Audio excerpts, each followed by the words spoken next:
నమస్తే folks, welcome to my channel. Folks, ఏది ఎలా ఉంటుందో అలానే స్వీకరించాలి. అది వస్తువైనా లేక మనిషి అయినా ఎవరికి వారు తమ కోణంలో చూసినప్పుడే ఘర్షణ మొదలవుతుంది. అసలు నేను ఈ మాట చెప్పడానికి గల కారణం నారా చంద్రబాబు నాయుడు. నేను ఈ సిరీస్కి సంబంధించిన 2 వీడియోస్ లింక్ కమెంట్ సెక్షన్లో ఇచ్చాను. అవి చూశాక ఈ వీడియో చూస్తే మీకు పూర్తిగా అర్థమవుతుంది. ఇక అలా ఎప్పుడైతే లక్ష్మీ పార్వతితో ఎన్టీఆర్ గారికి పెళ్ళైందో ప్రతిపక్ష పార్టీల నుండి తీవ్ర విమర్శల్ని ఎదుర్కోవాల్సి వచ్చింది. ముఖ్యంగా ఇతను అసెంబ్లీలో ప్రతిపక్ష నాయకుడిగా ఉండడంతో 70 వయసు పైబడ్డ ఎన్టీఆర్ గారు తన బయోగ్రఫీ రాసేందుకు వచ్చిన ఒక వివాహితతో అక్రమ సంబంధం పెట్టుకున్నాడని, తన కుటుంబం వద్దన్న ఆ ఏజ్లో పెళ్లి చేసుకున్నాడని, ఇందులోనే తెలుస్తుంది అతనిది ఎంత నీచమైన క్యారెక్టర్ అని. ఇలాంటి వారు ప్రతిపక్ష నాయకుడిగా కూడా అర్హుడు కాదని నోటికొచ్చినట్లు మాట్లాడడంతో ఎన్టీఆర్ గారు వెనక ముందు ఆలోచించకుండా ప్రతిపక్ష నాయకుడి పదవికి రాజీనామా చేసి ఆ పదవికి చంద్రబాబు నాయుడిని ఎన్టీఆర్ గారు నియమించారు. అంతేకాకుండా తను సీఎం అయ్యేంత వరకు అసెంబ్లీలోకి అడుగుపెట్టనని చెప్పి వెళ్ళిపోవడం జరిగింది. దీంతో ఎలక్షన్స్ వచ్చేంత వరకు ఎలాంటి పని లేకపోవడంతో ఎన్టీఆర్ గారు సినిమాల్లో యాక్ట్ చేయడం మొదలెట్టారు. ఇక అలా అతనికి మరింత నెగిటివిటీ వచ్చిందని చెప్పొచ్చు. ఎందుకంటే ఎన్టీఆర్ గారు రాజకీయాల్లోకి అడుగు పెట్టే ముందు ఇకపైన సినిమాల్లో నటించనని, ప్రజాసేవే తన ధ్యేయమని చెప్పి మాట తప్పి బ్రహ్మర్షి, విశ్వామిత్ర, సామ్రాట్ అశోక, మేజర్ చంద్రకాంత్, శ్రీనాథ, కవి సార్వభౌముడు అనే మూవీస్ లో యాక్టింగ్ తో పాటు డైరెక్షన్ కూడా చేస్తూ బిజీగా ఉన్నారని చెప్పొచ్చు. ఇక ఇదిలా ఉంటే జూనియర్ ఎన్టీఆర్ తల్లైన శాలిని గారు నందమూరి ఫ్యామిలీకి ద్రోహం చేసి పెళ్లికి ముందే హరికృష్ణ గారితో బిడ్డని కనడంతో నందమూరి కుటుంబం శాలిని గారిని దగ్గరికి రానివ్వలేదు. దీంతో అప్పటికే ఫ్యామిలీతో విభేదాలున్న ఎన్టీఆర్ గారు జూనియర్ ఎన్టీఆర్ని హక్కున చేర్చుకొని తన పేరుని కూడా అతనికి నామకరణం చేసి తను యాక్టర్, డైరెక్టర్, ప్రొడ్యూసర్గా చేసిన బ్రహ్మర్షి, విశ్వామిత్ర మూవీలో జూనియర్ ఎన్టీఆర్ గారితో సినీ అరంగేట్రం చేపించడం జరిగింది. ఇక అలా జూనియర్ ఎన్టీఆర్ బాధ్యతల్ని ఎన్టీఆర్ గారు అప్పట్లో తనకి బినామీగా ఉన్న రామోజీరావు, కె రాఘవేంద్రరావు గారికి అప్పగించడం జరిగింది. ఇక ఇదిలా ఉంటే లక్ష్మీ పార్వతి ఎన్టీఆర్ గారి అన్యోన్య సంసారానికి గుర్తుగా లక్ష్మీ పార్వతి తన 38వ ఏటకి ప్రెగ్నెంట్ అయింది. కానీ కొన్ని వారాల్లోనే ఈమెకు అబార్షన్ అవ్వడం జరిగింది. దీంతో తన అబార్షన్ కి నందమూరి ఫ్యామిలీయే కారణమని, వారు తన తండ్రికి పంపిన ఫుడ్ లో ఏదో కలిపి పంపారని, అది తినగానే తనకి అబార్షన్ జరిగిందని ఈమె కొన్ని ఇంటర్వ్యూలో చెప్పుకొచ్చింది. దీంతో ఎన్టీఆర్ గారు తన కొడుకు, కూతుళ్ళని పూర్తిగా దూరం పెట్టేశారు. ఇక ఇదే సమయంలో ఎన్టీఆర్ గారు ప్యారలైజ్ అవ్వడంతో లక్ష్మీ పార్వతి టీడీపీ పార్టీకి సంబంధించిన కార్యకలాపాల్లో జోక్యం చేసుకుంటూ అందరినీ తన కంట్రోల్లో పెట్టుకోవాలనుకుంది. ఇక అప్పటి వరకు ఎన్టీఆర్ లక్ష్మీ పార్వతి సంబంధం గురించి పట్టించుకొని చంద్రబాబు లక్ష్మీ పార్వతి ఎప్పుడైతే ఎన్టీఆర్ రాజకీయ వారసురాలిగా వస్తుందని తెలుసుకున్నాడో అప్పటి నుండి ఈమెను ఒక శత్రువులాగా చూడడం మొదలెట్టాడు. కానీ తన కోపాన్ని బయటికి చూపించేవాడు కాదు. ఇక ఎన్టీఆర్ గారు అప్పట్లో రౌడీ రాజకీయాల్ని చేస్తూ చాలా మంది రౌడీల్ని, గుండాల్ని తన కంట్రోల్లో పెట్టుకొని రాజకీయంగా పార్టీని నడిపేవాడని, దీంతో కుల ఘర్షణలు కూడా జరిగాయని, అందులో చాలా మంది అమాయకులు ప్రాణాలని కోల్పోయారనే వార్తలు అప్పట్లో గట్టిగా వినిపించాయి. అంతేకాకుండా తన మాట వినకపోతే ఎన్కౌంటర్ పేరుతో వారి అడ్డు కూడా తొలగించుకునేవాడనే వార్తలు కూడా వినిపించాయి. ఇక ఇందుకు ఉదాహరణగా వంగవీటి మోహన్ రంగ కేసు కూడా ఒకటనే చెప్పొచ్చు. కానీ ఈ వార్తలు బయటికి రాకుండా చూసుకునేందుకు ఎన్టీఆర్ నమ్మిన బంటు అయిన రామోజీరావు గారు ఉండేవారని, ఈనాడు పేపర్లో ఎన్టీఆర్ గురించి పాజిటివ్గా రాపించి అతని తప్పులు కప్పిపుచ్చేవారని ప్రతిపక్ష నాయకులు విమర్శించేవారు. ఇక రామోజీరావు సలహాతోనే ఎన్టీఆర్ గారు అన్నీ చేస్తుండేవారు. ఇదిలా ఉంటే ఎన్టీఆర్ గారి గురించి ఒక న్యూస్ పేపర్ వారు ఇతనిది ఏకస్వామ్య ప్రభుత్వం అని, రాజకీయ అనుభవం లేకుండా ఇష్టం వచ్చినట్లు ప్రభుత్వం నడుపుతున్నాడని, ప్రభుత్వ అధికారుల రిటైర్మెంట్ ఏజ్ని 55 నుండి 50కి దింపడమే కాకుండా మద్యపాన నిషేధం చేస్తానని చెప్పి మాట తప్పాడని రాయగా ఆ వార్తలు రాసిన వ్యక్తి ఒక వారంలోనే యాక్సిడెంట్లో మరణించడంతో ప్రతిపక్ష నాయకులు ఇందుకు ఎన్టీఆర్ గారే కారణమని చెప్పుకొచ్చారు. ఇక అలా ఈ విషయాలన్నింటినీ హైలైట్ చేస్తూ కాంగ్రెస్ పార్టీ ప్రచారం చేయగా 1989లో జరిగిన ఎలక్షన్స్ లో ఎన్టీఆర్ గారు ఓడిపోవాల్సిన పరిస్థితికి వచ్చారు. ఇక ఇదిలా ఉంటే ప్యారలైజ్ నుండి ట్రీట్మెంట్ తీసుకొని కోలుకున్నాక ఎన్టీఆర్ గారు వచ్చే ఎలక్షన్స్ లో ఎలాగైనా గెలవాలని, తను సీఎం అయితే లక్ష్మీ పార్వతిని డిప్యూటీ సీఎం చేయాలని ఫిక్స్ అయ్యాడు. ఇక అలా 1994లో జరిగిన ఎలక్షన్స్ ప్రచారంలో ₹1కే బియ్యం, మద్యపాన నిషేధం, పక్కా ఇల్లు ఇస్తానని ప్రచారం చేయడంతో 2 సార్లు సీఎం అయిన ఎన్టీఆర్ గారిని ఆంధ్రప్రదేశ్ ప్రజలు నమ్మలేకపోయారు. ఇక ఇదిలా ఉంటే 1983 ఎలక్షన్స్ తర్వాత నాదెండ్ల భాస్కర్ ఎన్టీఆర్ గారిని సీఎంగా తప్పించి తను సీఎం అవ్వడంతో అప్పటి నుండి ఎన్టీఆర్ గారికి ఒక ఫోబియా వచ్చింది. అంటే బయటి వారి మీద నమ్మకం కోల్పోయి తనకి క్లోజ్గా ఉండే వారినే సపోర్ట్ చేసేవాడు. కానీ తన కొడుకులు కూతుర్లని మాత్రం రాజకీయంగా సపోర్ట్ చేసేవాడు కాదు. ఇక అలా వారిని కార్యకర్తలుగా ఉపయోగించుకుంటూ అల్లుళ్ళైన చంద్రబాబు, దగ్గుపాటి వెంకటేశ్వరరావుకి రాజకీయాల్లో పదవులు ఇస్తూ వారిని ఎంకరేజ్ చేసేవాడు. ఇక అలా హరికృష్ణ, బాలకృష్ణ, జయకృష్ణ మిగిలిన కొంతమంది కొడుకులకు కూడా రాజకీయాల్లోకి రావాలని ఉన్నా ఎన్టీఆర్ గారు మాత్రం సపోర్ట్ చేయకపోవడంతో వారు ఆకు వెనుక కాయలాగే ఉండిపోయారు. ఇక ఇదిలా ఉంటే 1994లో జరిగిన అసెంబ్లీ ఎలక్షన్స్ లో ఎవరికి ఎమ్మెల్యే టికెట్ ఇవ్వాలనేది లక్ష్మీపార్వతి డిసైడ్ చేసేది. దీంతో ఎక్కువ డబ్బులు ఇచ్చే వారికే ఎన్టీఆర్ గారితో సీట్లను ఇప్పించేది. ఇక అలా టీడీపీ పార్టీని నమ్ముకున్న సీనియర్స్ కి, కార్యకర్తలకి టికెట్ ఇవ్వకపోవడంతో పార్టీలో ఎన్టీఆర్ గారి తర్వాత సీనియర్ గా ఉన్న చంద్రబాబుని అందరూ ఆశ్రయించారు. ఇక చంద్రబాబు ఇదే విషయంపై ఎన్టీఆర్ గారిని కలిసి మాట్లాడగా అందుకు ఎన్టీఆర్ గారు పర్సనల్, ప్రొఫెషనల్ కి సంబంధించిన ఏ విషయమైనా సరే లక్ష్మీపార్వతే డిసిషన్ తీసుకుంటుందని, ఆమె నిర్ణయమే ఫైనల్ అని చెప్పగా టీడీపీ పార్టీ స్టార్ట్ అవ్వక ముందు నుండి ఎన్టీఆర్ గారి వెన్నంటే ఉన్న చంద్రబాబు ఈ విషయాన్ని తట్టుకోలేకపోయాడు. ఇక అప్పటి నుండి ఎలాగైనా లక్ష్మీపార్వతిని రాజకీయాల నుండి దూరం పెట్టాలని చంద్రబాబు ప్లాన్ చేస్తుండేవాడు. ఇక ఇదిలా ఉంటే 1994లో జరిగిన అసెంబ్లీ ఎలక్షన్స్ లో 294 సీట్లకి గాను 216 సీట్లను గెలిచి ఎన్టీఆర్ గారు ప్రభుత్వాన్ని స్థాపించారు. ఇక అలా సీఎం అయ్యాక ఎన్టీఆర్ గారు లక్ష్మీపార్వతిని తన వెంటే అన్ని పార్టీస్ ఫంక్షన్స్ కి తీసుకెళ్తూ ఈమెకే ప్రియారిటీ ఎక్కువగా ఇవ్వడంతో టీడీపీ పార్టీలోనే భిన్నాభిప్రాయాలు మొదలయ్యాయి. ఇక అలా చంద్రబాబుకి ఫైనాన్స్ మరియు రెవెన్యూ శాఖ ఇవ్వడం విశేషం. ఇదిలా ఉంటే ఎన్టీఆర్ గారు అధికారంలోకి రాగానే మద్యం నిషేధం, పక్కా ఇల్లు, రూపాయికి కిలో బియ్యం పథకాలని ఇస్తానని చెప్పగా అందులో పదవిలోకి వచ్చాక రూపాయికి కిలో బియ్యం పథకాన్ని మాత్రమే అమల్లోకి తీసుకురావడంతో జనాల్లో తీవ్ర వ్యతిరేకతని ఎదుర్కోవాల్సి వచ్చింది. అంతేకాకుండా 1995 మే నెలలో జరిగిన జిల్లా స్థాయి చైర్మన్ ఎలక్షన్స్ లో ఎక్కువ డబ్బులు ఇచ్చిన వారికే లక్ష్మీపార్వతి, ఎన్టీఆర్ గారు సీట్లనిచ్చి వారిని ఎలక్షన్స్ లో నిలబెట్టారు.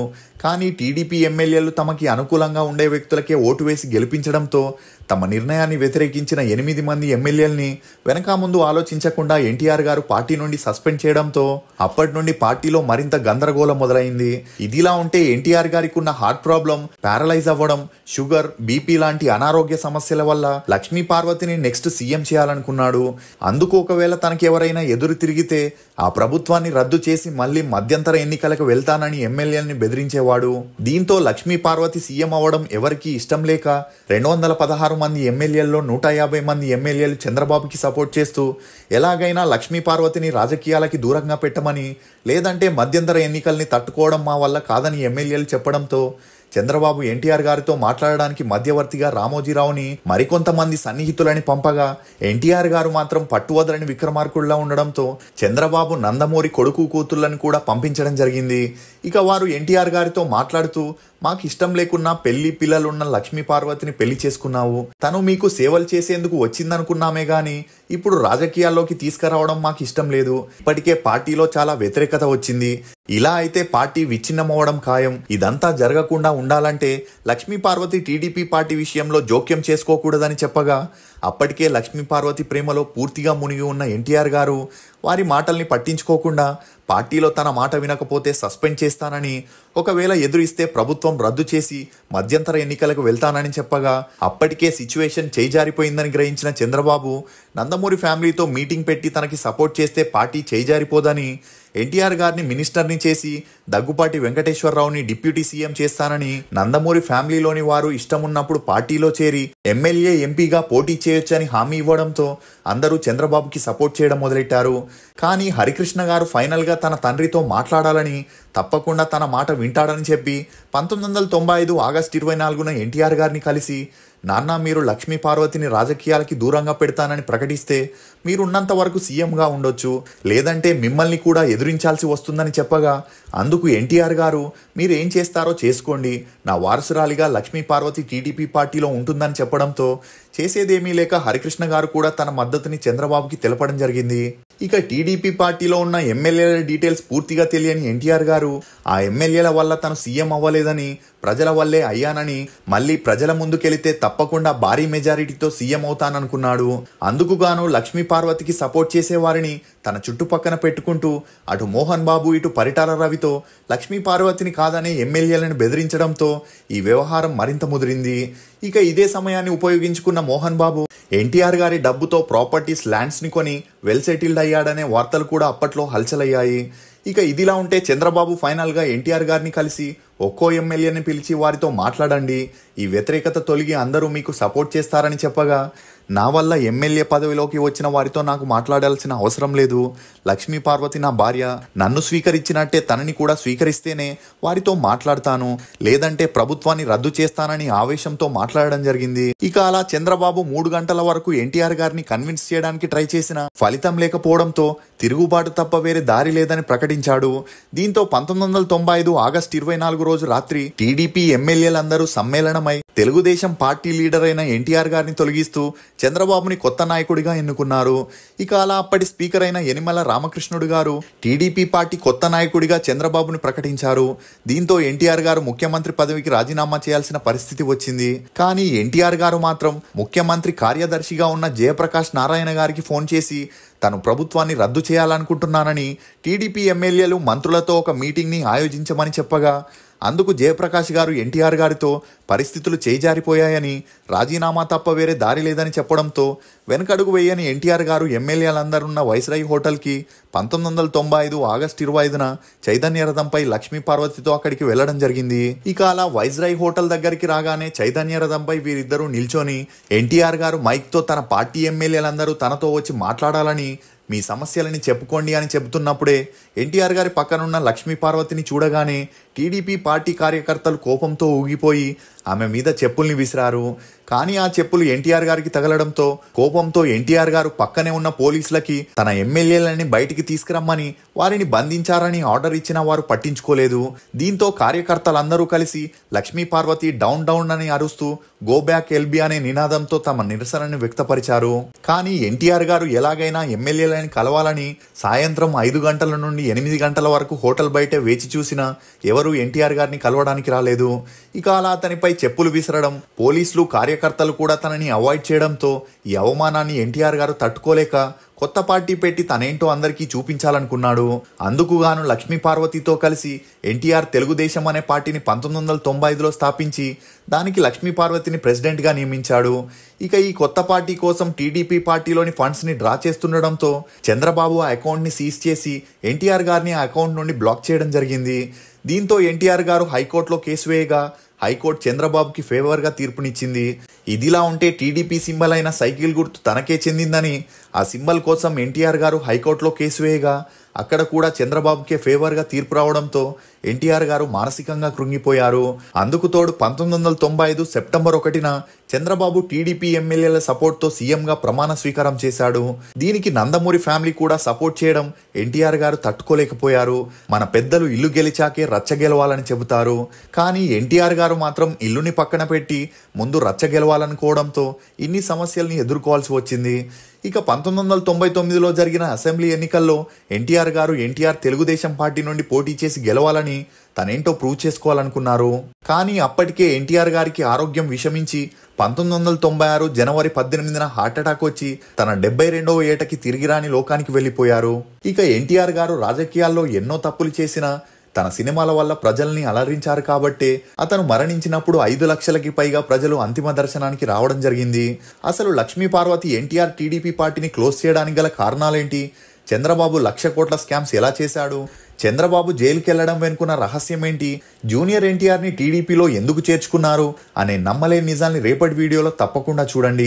ఫోక్స్, అలా వచ్చేటప్పుడు తల వంచితే ప్రాణాలు నిలబడతాయి. గొడవ అయినప్పుడు ఒక అడుగు వెనక్కి వేస్తే బంధం నిలబడుతుంది.